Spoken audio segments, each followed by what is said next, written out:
All right, greetings everyone. My name is Timotheus Gordon Jr. and today I will be presenting Autistic Identity in the African Diaspora. It's a pleasure to be here today for the Disability and Intersectionality Summit. My pronouns are he, his, him, and I am a tall, large African American male with locks, glasses, and a black shirt. I'm currently a third-year master's candidate at the University of Illinois at Chicago, and I'm also a research assistant at the Institute of Disability and Human Development. I am also an autistic self-advocate, writer, blogger, and social media junkie, amongst many things. I lose track. Before I begin, due to time constraints, I ask that you'll save your questions and comments for the end of the presentation. I plan to keep to the presentation under 10 to 15 minutes so that we'll have as much time as we can for questions, comments, and dialogue. And for those who haven't already, if anyone needs an accessible copy of my presentation, we'll have copies for you. Additionally, the presentation is originally based on a leadership project that I've done for Illinois Lind in 2017. Though I may bring up a few results from the project, I'll not talk about it in its entirety because I am seeking to make this presentation more personal than a factual overload. Lastly, most of the examples I will provide in the presentation will partly be based on my project, while I'll mainly discuss my perspective of being autistic and black in the inner city. However, it can connect to the broader intersection of race and autistic identity. Without further ado, let's begin the conversation on being autistic in the African diaspora at the same time.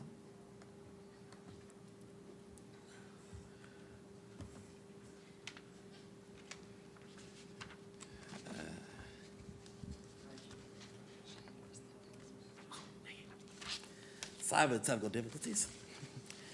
As mentioned before, this presentation is rooted in two significant events in life. In the 2016-2017 academic year, I was a part of the Illinois Lind program where I had the chance to collaborate with activists, educators in diverse learning, disability study scholars, and people in the medical field who serve the disability community, and in particular, the neurodivergent community throughout Illinois. The Lind program also exposed me to how the medical model works on a practical level in ways in which people in the medical field are attempting to make interventions and treatments more disability friendly, quote unquote. Plus, I'm amazed at how my cohort had the opportunity to learn from self-advocates also. Students in the program were encouraged to create a research project due by the end of the school year and presented at a poster presentation. I chose to create a survey that explores insights from autistic people of color on how their environment and ethnicity shape their autistic identity. I am certain I'm also doing the project to explore my own narrative on how I see my version of W.E.B. Du Bois' double consciousness, my combined identity of blackness and neurodiversity. As Du Bois would put it, double consciousness is the reality of two conflicting identities, even though he specifically used the term to describe how a person experiences being an American and a person of African descent at the same time. It's true that Kimberly Crenshaw first used the term intersectionality to describe ways to examine multiple social identities, such as class, race, etc., and how they affect a person's experience, or how a person experiences their environment around them. I will also add that while Crenshaw first penned the term, Du Bois was one of the first people to illustrate how various identities affects people's interaction with society. At any rate, Both people shaped my philosophy on exploring disability identity from an intersectional perspective. In addition to examining how race and gender play a role in how I personally identify as an autistic person, I also wonder about certain moments where I recognize in hindsight how each places or events molded my identity as an autistic person. For instance, schooling played a huge role in how I identify myself as an autistic person of color. Because of my inner city elementary schools had little or no resources for disabled students, I had little expectations to succeed not only in the classroom, but also in life. I was expected to just count money, do independent tasks that can be transferred at home, and if lucky, do independent tasks that could be, or if lucky, maybe learn how to work at customer service jobs in the future. Very few people expected me to become a self-advocate, a Gates-Millennium scholar, a party animal within the geek circle, and an independent being, and perhaps even a future father or a future husband. Who knows? In fact, my high school tried to place me in remedial classes instead of honors classes, solely because I had an IEP. They dismissed my academic capabilities completely. Another intersection I would like to add is the environment that you were raised in, or in my case, the hood I was raised in. Culture and expectations and resources and geography and circumstances could determine how you identify yourself as and how you navigate the world on a daily basis. Note that not two black cultures are note that no two black cultures are the same in any location in the world. What it means to be black in Chicago may be different from how one experienced blackness in Boston, California, Africa, etc. In my case, I didn't have many opportunities to grow up as a typical kid in Washington Park, roaming the streets and kicking it with all the kids in the neighborhood without taking my older brother or godbrothers with me. Well, part of it because I seldom spent time on the block. I traveled further south for school because it's one of the schools that had the autistic program back then, and after school programs at the Foster Park Fieldhouse. I should add that back in my childhood, I don't recall my neighborhood being disability friendly, and I doubt that it is now beyond a few ADA compliant buildings. Now I'd like to address 6 things that we face in the black community, are obstacles that we face. I will mention trigger warning about stigma and bullying. It was a main issue that I faced as a child, and I believe bullying and stigma are common things within the stories I read from works by black autistic people. Some black communities globally still don't have scientific depictions of what autism is and how it could affect a person. Some blame vaccination for the rise in autistic communities, framing autism as another side effect caused by the medical field using marginalized communities as lab rats. Others view autism as either a punishment from God for a sin that they committed, an error from the parents, or a conjure from devilish entities. Or if you visit a black church, then autism becomes 2 things.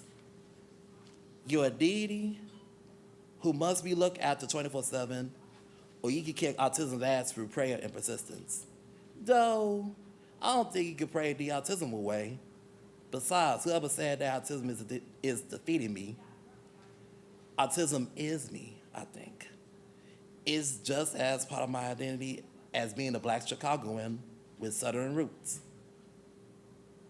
We must add media portrayal of autism into the equation. Name me one episode, one TV show or movie with a black lead autistic character. As a matter of fact, name me one TV show or movie with any black autistic characters.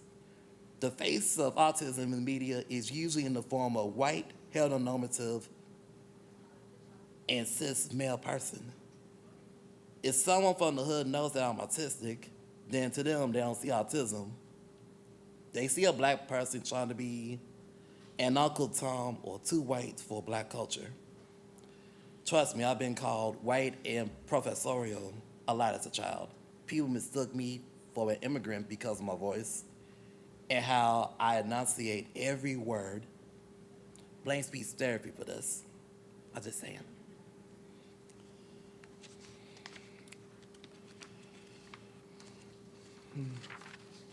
We're talking of bullying as children, and it can even carry on into adulthood. Again, the stigma derives from lack of awareness and acceptance of the global autistic community. And the bullying could be so dramatic that it's hard to make any friends or connect with family members who doesn't bully and abuse. In the black community, we often handle bullying by tough love or kids will be kids, suck it up. And we basically are told to man up or fight back when bullied. Some of us don't have the luxury to seek counseling or report anything to someone trustworthy when bullying does happen. To add to the bullying, some autistic black folks, like myself, do not have a safe place to go to where we could be in community with peers on the spectrum. Let's be clear, there are black autistic people in black communities. You may run into them from time to time. And I met fellow autistic people in the black community through social media in various physical spaces like conferences. But good luck finding groups for and led by black autistics. You're more likely to find sprinkles of autistic people in the black community in parent-led groups or mainstream organizations run by disabled, autistic, neurodivergent, and or deaf people. And then some of us may not even have the luxury of knowing about those groups and elect to do our own thing instead. We must also pay attention to how black autistic people are being perceived as black people. People will often examine my blackness, testing how black I really was. Keep in mind that blackness in Chicago is not exactly the same as blackness in any part of the world. Blackness is perceived differently depending on geography, personal experience, etc. And some may have a hyper-masculine view of what it means to be black. For instance, you're not black enough if you're not tough enough, or if you're a cis male, you're not sexually active with cis women. From a local perspective, my blackness is challenged because I may not speak African American English all the time, dress in hip hop fashion daily, show off my machismo, or whatever you call it, and fully buy into leaders in the black community just based on race alone. To top it off, some would assume that me being autistic or having certain quirks mean, again, that I'm trying to be white. From what I heard, the black community tends to view autism as a white person's thing, dismissing autistic people as too uncool or just plain crazy. Lastly, how am I doing on time? Lastly, autistic people in the black community are more likely to be victims of violence and abuse than perpetrators. As far as police violence, I fear I would have a similar fate as folks as Stephon Watts, Caleb Moon Robinson, Neely Latson, and Darius McCollum. People can mistake my misunderstanding of certain commands or flinching at the sight of guns or sirens as noncompliance and defiance. They could assume that I'm dangerous because I fit the description of the Suge Knight type of guy, even though I rarely fight and I don't like to look for trouble. Or because I fit the so-called gangster description because of my size of dreadlocks. People would assume that I sell weed or abuse women. I don't do either one of these things. In fact, I read about much more Black people in the disability and autistic community being targets of abuse and violence than Black autistic and disabled perps. When it comes to being victimized by domestic violence, sexual crimes, robberies, hate crimes, Black autistic people are seldom believed. Some blame our disabilities on what happened to us, or try to use violence and manipulation to either teach us adult lessons, quote unquote, or exploit our limited knowledge and awareness of the world around us. And I could blame our limited knowledge partly on Black communities not teaching us about dealing with such crimes and recognizing the signs.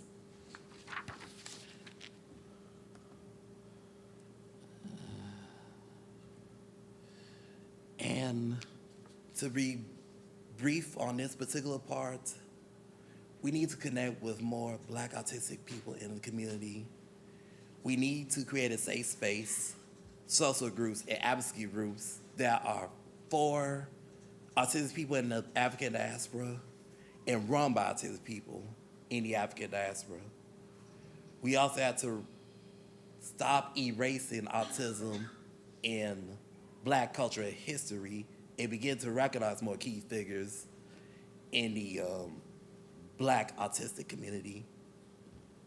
And lastly, create more initiatives or encourage mainstream organizations to not only include autistic people, but get them involved as well. And to conclude all this, if anything, we should take away 3 things from my presentation. The Black autistic community cannot be ignored much longer. We cannot be ignored. We exist for a long time, and we should be heard. Autistic identity must be intersectional. We have to shy away from fighting the voice for autistic people in any group. We must include more voices and varieties of experiences. And lastly, as mentioned before, connect with more people within the African diaspora or within Black communities who are also autistic. Thank you all so much, and thank you all for your time, and it was a pleasure to be here.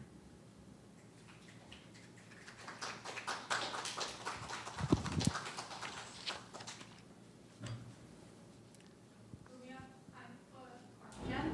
If anybody would like to ask or make a comment. I want to thank you so much for talking about some of these.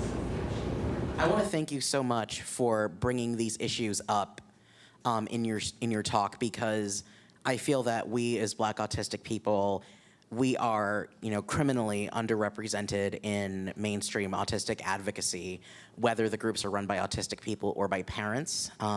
Like you, I went through many of the same things you described, low expectations, though they were probably less extreme than what you went through. Low expectations, bullying, harassment, ostracism, just feeling isolated and not really part of either community. And I feel that a lot of the discourse about being autistic does not address the deep intersections that we as Black autistic people experience.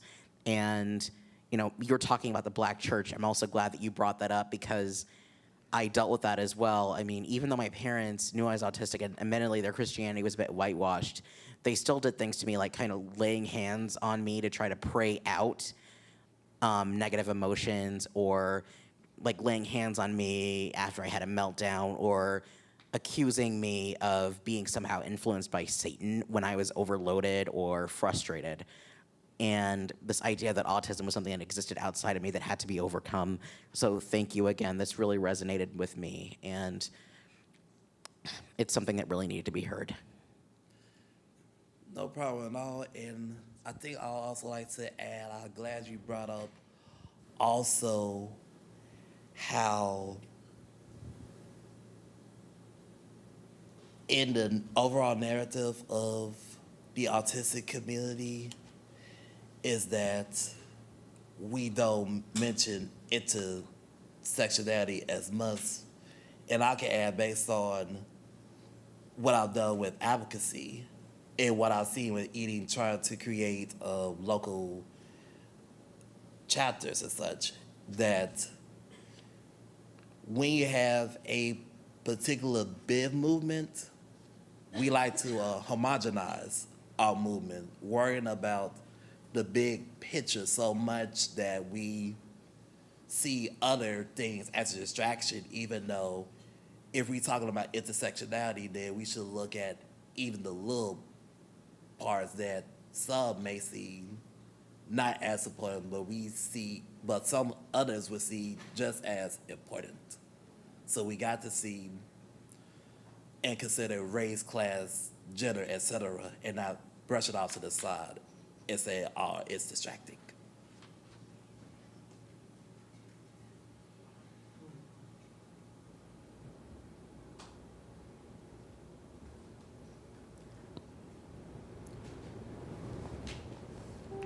So as Native American, I appreciate the comment about not treating our peoples as monolithic, and what I would like to perhaps, like, going beyond this presentation is in reclaiming like traditional knowledge and reclaiming like indigeneity for us and African as well for the Black community. Like, have you found ways to reclaim traditional knowledge to address autism as sort of an alternative to these Western American constructs that we have to navigate right now? That's a very good question that you raised. I personally haven't explored. I wish I had the luxury of knowing my indigenous religion, but because due to the fact that with my family history, we were descended as African slaves, more likely in the South, that most of our religious history is rooted in Christianity. So unless I could find like a genealogy test, I guess, or guesstimate, that's a very not only good question as you raised, but also that's a very challenge that not only I could do for myself, but also challenge African American communities in those similar predicaments. But I would say, even if we add like, let's say, Black Christianity, or even Islam or Judaism into the mix, definitely I would like to see more, I guess, inclusion in those spaces, and also, I guess, more figures in those communities who are also disabled, autistic, neurodivergent, et cetera, to share their stories so that we can have a better time navigating spirituality in those roots, at least, to add to perhaps even exploring our indigenous spiritual roots, even if that means just exploring your own spirituality without having a indigenous culture present, if that makes sense. Very, very hard to explain as a person who's grown up mostly a Judeo-Christian background, but I'm definitely glad that you brought up the need to reconnect with our roots in general. Okay, we're unfortunately out of time. So could we just express our gratitude for TJ's time and energy?